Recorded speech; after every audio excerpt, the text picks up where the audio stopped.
Hello, everyone. This is Professor Sexton with a video lecture on three poems: Robert Browning's My Last Duchess, Charles Bukowski's Japanese Wife, and A.E. Stalin's Hades Welcomes His Bride.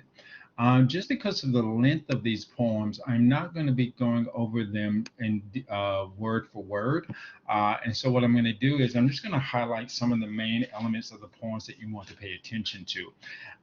There are two suggestions for you going through the poems. You can either read them first and then watch this video lecture. So if you haven't read them, you can stop now, read the poems, and then come back to the lecture, or you can watch the lecture first and then go back and read the poems. So first thing first, about all three of these poems are dramatic monologues. And what a dramatic monologue is, it's a poem where the poet takes on the persona of another character. And sometimes this person can be a real life character or it can be someone fictionalized. So what you'll see in all three of these poems, you have the poet taking on the persona of someone else. So in My Last Duchess, Robert Browning takes on the persona of the Duke.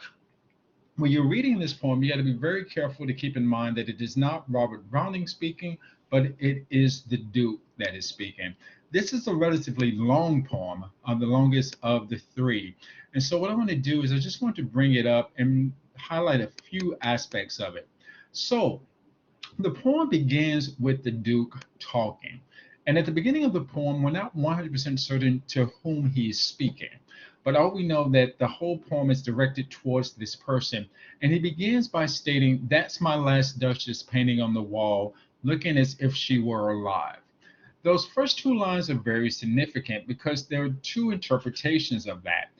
It could mean that the painting is so realistic that in the painting, the Duchess look alive, or and it could mean that the Duchess is dead because he says this if she were alive.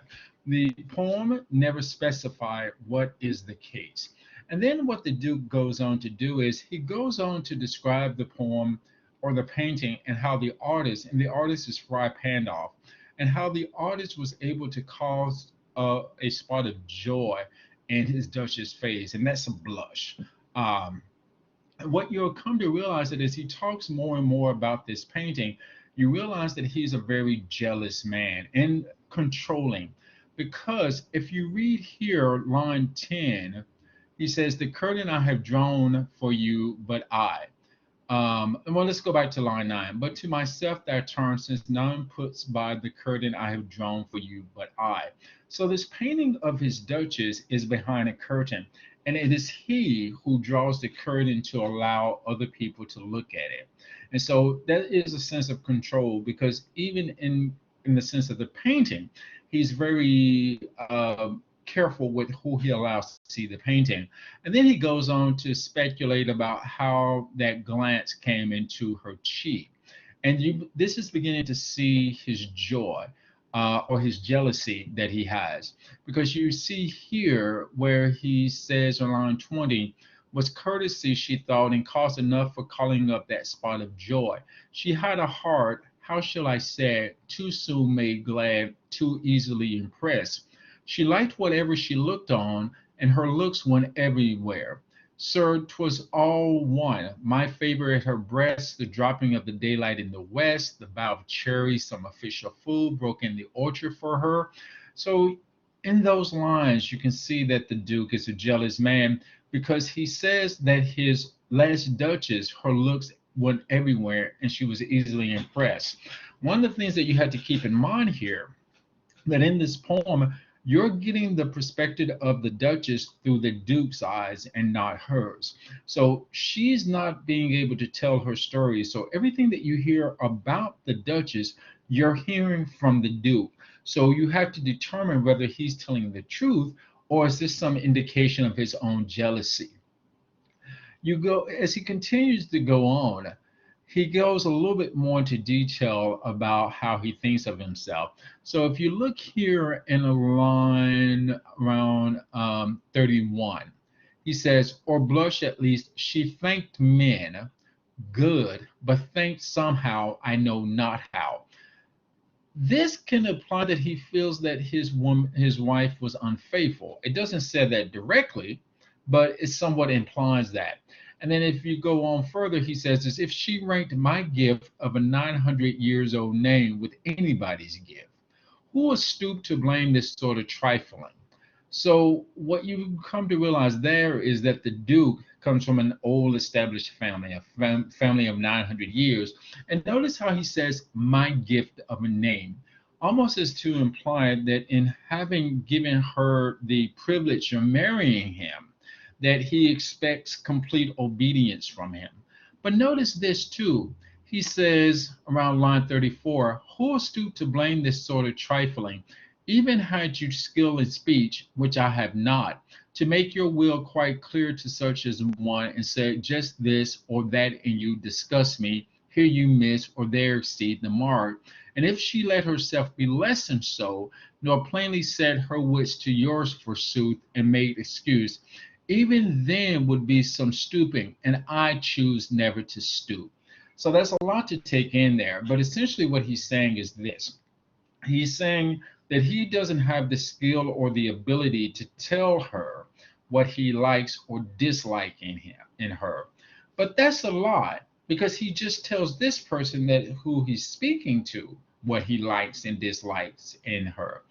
What really is, he doesn't want to stoop. There's this expectation that she is expected to follow, but he's never told her that. And so this is what you have happening here with the Duke. And then these lines become interesting. And he says here, oh, sir, she smiled, no doubt, whenever I passed her, but who passed without much the same smile? This grew, I gave commands, then all smiles stopped together. There she stands as if she alive, as if alive. Those lines are very interesting because there are a lot of questions there. To whom did he give commands? He's already said that he wasn't able to tell her what he disliked in her. So did he give these commands to someone else? And what exactly does he mean when he says, then all smiles stop together? Did she stop smiling, or did he put her in a situation where she couldn't smile? Which could mean, did he have her murdered? Did he have her killed? Or did he send her away? The answers to those questions are not answered. But notice here that he repeats this phrase, there she stands as if alive. Remember, he began the whole poem with saying, looking as if she were alive. So you have that repetition there. And you have to ask yourself, what does that mean? And then the last part of the poem is significant because then you begin to understand what's happening here. He says, we'll meet the company below, then I repeat,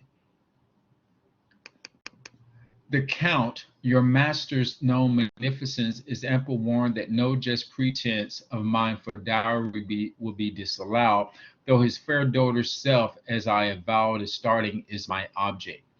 So the Duke is talking to the servant of a count. Now you get that from the count, your master.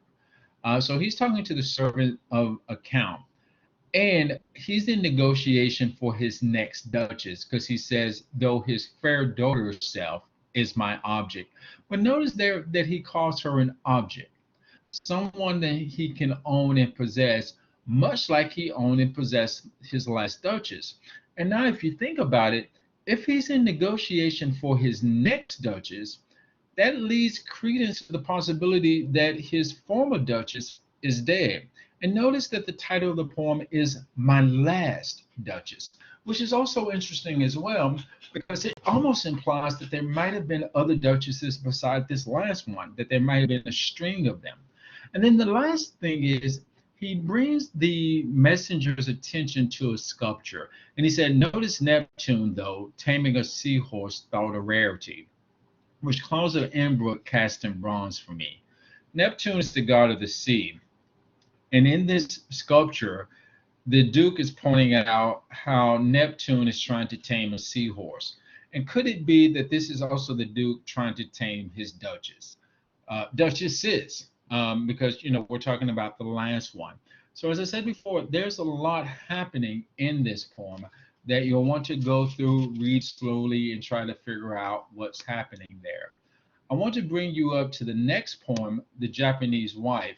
which this one is a little bit shorter. Well, it's not that much shorter. Um, well, it is shorter. But let me just go over some main points of this one. This poem is somewhat tricky because it seems as if there's two speakers speaking. So you begin the poem and it says, "Oh Lord," he said, "Japanese women, real women, they have not forgotten bowing and smiling, closing the wounds men have made. But American women will kill you like they tear a lampshade. American women care less than the dime they've gotten derailed. They're too nervous to make good, always scowling, belly aching, disillusioned, overwrought. But oh Lord," said the Japanese women.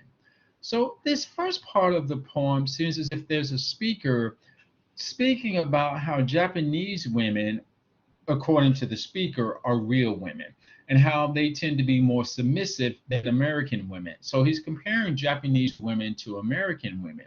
But then when you get to this line, he says, "But oh Lord," said the Japanese women, "there was this one." And so now it's somewhat interesting here because now the question is this another speaker, or is he talking about a real life, or he's talking about a real life encounter with his wife? And I suppose that this when he said there was this one, which almost implies that there were others, but the speaker now, instead of being he, we have first person. And the speaker says, "I came home and the door was locked. And when I broke in, she broke out the bread knife and chased me under the bed. And her sister came and they kept me under the bed for 2 days. And when I came out at last, she didn't mention attorneys, just said, 'You will never wrong me again.'" So here you have the speaker married to a Japanese woman, but this Japanese woman seems to be very different than the abstract concept that he mentioned here, where these women were submissive. This woman is not submissive because she chased him around with the bread knife and left him under the bed for 2 days. But she told him, "You would never wrong me again." And it's interesting, he didn't. But then you read here, "But she died on me, and dying said, 'You can wrong me now.' And I did." And this is really interesting because when this wife died, she told the husband, "Now you can wrong me." And he did. But notice how he feels after this. He says, "I felt worse then than when she was living. There was no voice, no knife, nothing but little Japanese prints on the wall." So even though the wife is now dead and he wrongs her, and the poem doesn't make clear exactly how he's wronged her. We assume that he's being unfaithful, but the poem doesn't exactly say that. Um, I mean, that would be what is implied.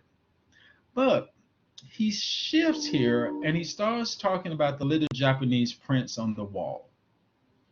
And then you see that he's dealing with his grief about this wife because he says, "And I took them down and put them face down in a drawer with my shirts. And it was the first time I realized that she was dead, even though I buried her. And someday I'll take them all out again, and the tan-faced little people sitting happily by their bridges and huts and mountains, but not right now, not just yet." This is a very complex and complicated poem because you have a speaker at the beginning who gives this viewpoint of Japanese women being very submissive and making American men feel great. But then you have an example of the speaker having a Japanese woman who seems to not be submissive. I mean, she chases him around the room with a bread knife, tells him that he will not wrong her again. He doesn't wrong her again. Yet, when she dies, she tells him, "You can wrong me now." He does. And then you see the guilt that he feels about that when he does wrong her. And so, in some ways, this poem has some similarities to the first poem because in both of these poems, what you have is you have a speaker reflecting on his dead wife and the way that he treated that wife and the way that he looked at his wife. However, the speaker of my last Duchess has a different viewpoint of his wife than the speaker of this poem. I think my last Duchess is pretty straightforward about the personality of the Duke, whereas the speaker in this poem, his personality and his relationship to his wife is a little bit more complex. So let's go to the very last poem. Hades welcomes his wife, or what Hades welcomes his bride. This poem, the speaker, the poet A.E. Stallings, personifies Hades, who's the god of the underworld. And in this poem, yet again, you have a speaker who is a male speaking to his wife. But notice, just like the last two poems, the wife is quiet. I mean, we don't hear from the Duchess in My Last Duchess at all. We never hear her voice. In Japanese wife, we hear the wife, but we hear her as told through the husband. So we don't hear her directly. And in this poem, we have a similar situation. So the speaker, who is Hades, who's the god of the underworld, he tells his bride in the first line, "Come now, child, adjust your eyes for sight is here a lesser sense. Here you must learn directions through your fingertips and feet and map them in your mind. I think some shapes will gradually appear." So Hades, being the god of the underworld, something that you can assume here, his bride is dead. So he's welcoming her to the underworld. Now, this poem can be read in two different ways in terms of the speaker, because it seems on some level the speaker is being very nice and general and kind with her. See how he says, "Come now, child," and how he carries her through the darkness, telling her that you had to adjust your eyes. And then see here as he talks about the rooms that he created, he says, "Turn here, and in this hall will sit our thrones, and here you should be my queen, my dear, the queen of all men ever to be born." And then notice here, no smile. So he's expecting by telling her this that she will be happy to know that she's going to be the queen, but yet she doesn't smile at this. And because maybe she's still in shock of being dead. But he takes her around now and see once again, he's still guiding her. He says, "Come now down these winding stairs, the air more still and dry. Here is a room for your diversion." He set up a loom for her. He's given her servants. So he says, "For you, I chose those three thin shadows there, and they shall be your friends and loyal maids, and do not fear from them such gossiping as servants usually are wont. They have neither mouth nor eyes and cannot thus speak ill of you. Come, come." And you can see when he's repeating that "come, come," there seems to be some hesitation into her about her and going further with him. And then he says to her, "This is the greatest room. I had it specially made after great thought so you would feel at home. I had the ceilings painted to recall some evening sky, but without the garish stars and lurid moon." What? See that "what" is a question mark? So once again, he's talking to her. And what we don't hear is we don't hear her reactions. So her reactions are all facial. He says, "That stark shape crouching in the corner, sweet, this is to be our bed. Our bed. Ah, your hand is trembling, I fear. There is as yet too much pulse in it." Those last lines are significant because her hands are trembling. And he says, "I fear," but that's also her fear. But notice when the poem is, "There is as yet too much pulse in it." If he's Hades and he's the god of the underworld and he's bringing her to death, there's still a little bit of life in her. But A.E. Stalin's poem is clever because there's two different ways of reading this poem. It's a way of Hades welcoming his bride to the underworld, but also at the same time, it can be a reluctant wife marrying a man who she has no affection for. And in that way, we can draw parallels between the poems that we read in My Last Duchess and The Japanese Wife. All three of these poems are very rich, very complex, and very complicated. And I'm afraid that this video lecture doesn't do them all justice because there's so much to them. But as I said before, either listen to this video lecture first, which you've already have if you're going to hear it, then go back and reread the poems. Or if you read them, maybe this will give you ways of looking into them. And keep in mind that what I've given you here is ways of reading the poem. There are various interpretations. When we go back to my last Duchess, could it be that the Duke killed his wife or had her killed, or did he send her away? The poem doesn't specify. So there are various ways that you can read that. So go through the poems at your leisure. And if you have any specific questions about them, feel free to send me an email and I can discuss them further with you if that is beneficial. All right, take care, everyone. Bye.